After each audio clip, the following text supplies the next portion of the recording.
In the tea growing zones in Kisii County over the management of tea companies. Tea farmers are accusing the Kenya Tea Development Agency of dragging its feet in handing over the management of tea factories who were elected 2 months ago. Now our reporter Grace Mueni has the details.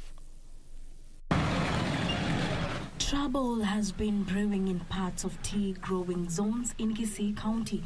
Tea farmers are accusing the Kenya Tea Development Agency causing confusion by sowing division among farmers. Kitu ya kwanza ile inafanya sisi kama wakulima na viongozi wa eneo hii tunataka watu wetu watoke kwa umasikini.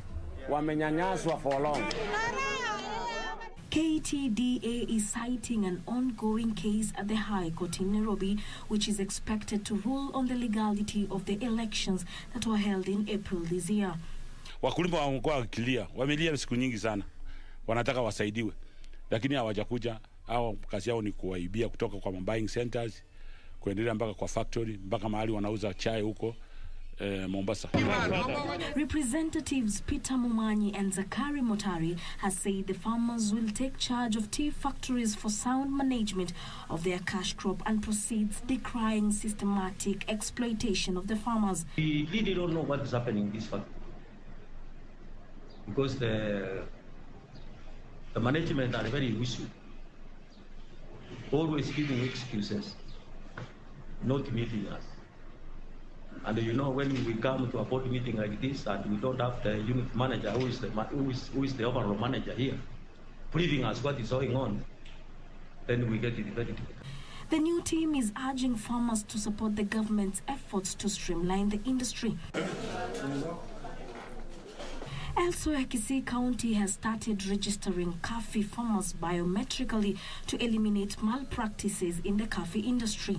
Speaking during the launch of biometric system registration of farmers on Wednesday at Nyamache Coffee Farmers Society, Executive Member for Agriculture Esman Onsarigo said that farmers' details will be captured at the factory level and headquarters in Kisii town. We want to know how many farmers do we have like in Kisii County? Who are the coffee farmers?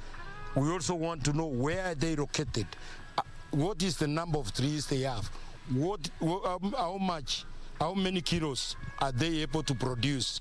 Robert Kipngetich, a biometric system consultant at Agmon International Farm, urged coffee farmers in the region to turn up in large numbers with identity cards or Huduma number cards for registration. We as a consultant, in terms of the security breaches, we have done all the necessary, we have installed all the necessary software needed.